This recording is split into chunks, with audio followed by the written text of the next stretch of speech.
Assalamualaikum warahmatullahi wabarakatuh. Kami dari kelompok 9 pada kesempatan kali ini akan mempresentasikan hasil diskusi kami mengenai tokoh Augusto Comte. Sebelum presentasinya kami mulai, izinkan kami memperkenalkan diri terlebih dahulu. Yang pertama ada rekan saya, Gina Fadilah Azwir, lalu ada Siti Nurhaliza, dan yang terakhir ada saya sendiri, Kintani Salma Putriani. Yang pertama ada biografi tokoh dari Augusto Comte. Augusto Comte dikenal sebagai Bapak Sosiologi. Ia yang lahir di Montpellier, Prancis pada 19 Januari 1798, adalah anak seorang bangsawan yang berasal dari keluarga berdarah Katolik. Namun, di perjalanan hidupnya, Comte tidak menunjukkan loyalitasnya terhadap kebangsawanannya, juga kepada Katoliknya, dan hal tersebut merupakan pengaruh suasana pergolakan sosial, intelektual, dan politik. Comte sebagai mahasiswa di École Polytechnique tidak menghabiskan masa studinya setelah tahu mahasiswa yang memberikan dukungannya kepada Napoleon dipecat. Comte sendiri merupakan salah satu mahasiswa yang keras kepala dan suka memberontak.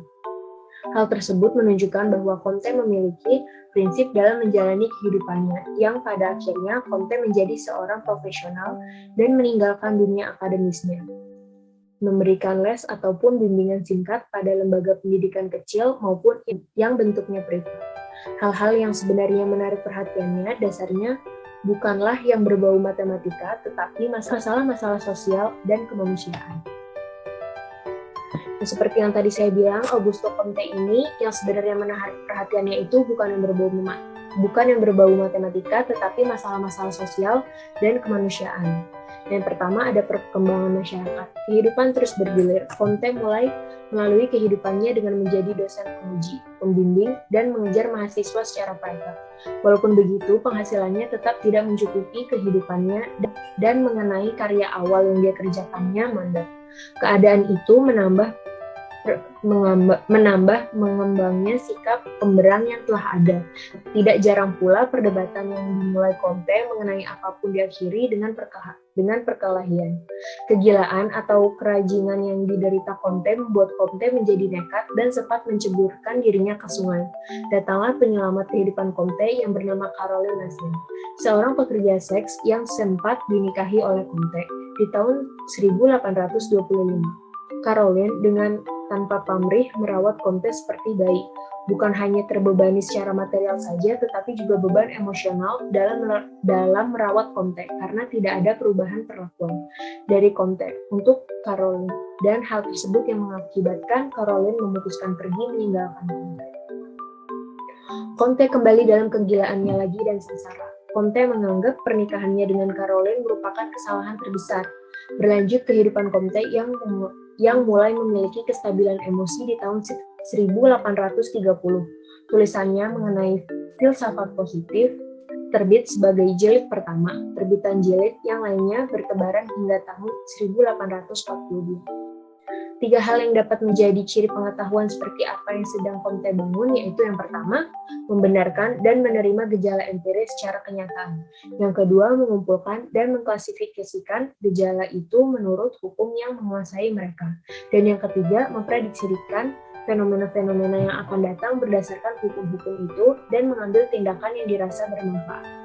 Comte sendiri menciptakan kaidah ilmu pengetahuan baru ini bersandarkan pada teori-teori yang dikembangkan oleh Condorcet, de Monod, Rousseau, dan Plato. Comte memberikan penghargaan yang tinggi terhadap ilmu pengetahuan yang lebih dulu timbul. Pengetahuan yang sebelumnya bukan hanya berguna, tetapi merupakan suatu keharusan untuk diterima karena ilmu pengetahuan kekinian selalu bertumpu pada ilmu pengetahuan sebelumnya dalam sistem klasifikasi. Selanjutnya akan dilanjutkan oleh rekan saya. Seperti yang sudah dijelaskan oleh teman saya mengenai pendapat Comte tentang pengetahuan sebelumnya, ada 3 asumsi Comte tentang ilmu positif. Yang pertama, ilmu pengetahuan harus bersifat objektif. Yang kedua, ilmu pengetahuan hanya berurusan dengan hal yang berulang kali. Maksudnya itu bukan berurusan dengan hal yang unik dan terjadi satu kali karena hal tersebut tidak akan membantu untuk meramalkan sesuatu yang akan terjadi. Dan yang ketiga, ilmu pengetahuan menyoroti setiap kejadian alam dari antar hubungannya dengan kejadian alam yang lain. Khususnya itu ada relasi sebab akibat antara benda-benda atau kejadian-kejadian alam. Bentang aktualisasi dari pemikiran Comte adalah hukum 3 tahap yang menceritakan perihal sejarah manusia dan pemikirannya sebagai analisa observasi Comte. Comte mengemukakan teori tentang perkembangan pemikiran manusia, dimulai dari tahap teologis. Comte membagi 3 tahap pola pikir dalam teori ini, yaitu ada animisme, keyakinan awal yang membentuk pola pikir manusia.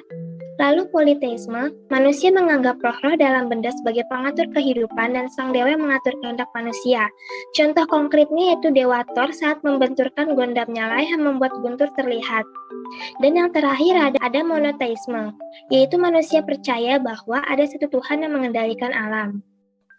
Yang kedua yaitu ada metafisik, yang menerangkan gejala alam dengan jawaban spekulatif, bukan analisa empirik seperti contohnya itu, ini hari sialku memang sudah takdir. Dan contoh lainnya adalah, AIDS adalah penyakit kutukan. Tahap terakhir yaitu tahap positif. Gejala alam diterangkan oleh akal budi yang dapat dibuktikan secara empiris. Contohnya itu kuburan yang mengeluarkan asap pada malam hari dikarenakan hawa dingin malam hari yang berpadu pada nitrogen tanah dan serangga yang menguraikan sulfur tulang manusia yang menghasilkan panas dan mengeluarkan asap. Lalu di sini Comte membagi sosiologi dalam 2 aspek. Yang pertama itu ada aspek statika sosial, yaitu melihat struktur dan bentuk manusia. Maksudnya itu nilai yang melandasi masyarakat dalam perubahannya karena dibutuhkan nilai yang disepakati bersama. Dan aspek yang kedua yaitu dinamika sosial, perubahan masyarakat. Ini dimaksudkan dengan nilai yang mempelajari arah gerak manusia pada kemajuan peradaban. Lalu, keteraturan sosial tiap fase perkembangan sosial atau sejarah manusia harus sesuai perkembangan pemikiran manusia dan pada tiap proses fase-fasenya atau perkembangan itu bersifat mutlak dan universal. Ini merupakan inti dari ajaran Comte tersendiri. Munculnya pluralisme ekstrim. Pluralisme ekstrim dapat diartikan dengan adanya perbedaan dalam pemahaman di suatu kehidupan masyarakat yang sangat berbeda antar satu sama lain. Nah, pluralisme ekstrim ini muncul akibat follow-up radikalisasi Comte dan keyakinan Comte akan idealisnya tentang positivisme, bertujuan untuk menciptakan perubahan sosial dan menciptakan keteraturan sosial. Keyakinan ini membuat ia mendirikan agama baru sesuai dengan idealisnya, karena pada zaman itu pengaruh akan gereja sangat kuat yang sebenarnya bertentangan dengan idealisme yang dianut oleh Auguste Comte. Kemudian, pemahaman yang digabungkan oleh Auguste Comte demi membuat perubahan realitas sosial dengan penjagaan atas keteraturan sosial, Auguste Comte melakukan pencarian nilai-nilai yang ada dengan menyeimbangkan ilmu sains dan ilmu agama. Yang pertama ada kebudayaan teologis. Kebudayaan teologis ini berperan dalam menciptakan solidaritas dan konsensus. Karena pada dasarnya Comte juga menyadari bahwa agama memiliki ikatan emosional antar satu sama lain yang cukup kuat. Kemudian ada sifat altruisme. Sifat altruisme ini adalah sifat pribadi yang didasarkan pada kepentingan bersama. Kemudian ada nilai kultural keluarga. Nilai kultural keluarga menekankan disiplin. Nilai ini dia direalisasikan dalam pembagian kerja yang berguna untuk saling menguntungkan. Comte percaya dengan menggabungkan ketiga pemahaman ini dapat terciptanya keteraturan sosial yang sesuai dengan yang diinginkan. Baiklah, sekian presentasi kelompok kami terkait tokoh Auguste Comte. Mohon maaf apabila ada kekurangan. Assalamualaikum warahmatullahi wabarakatuh.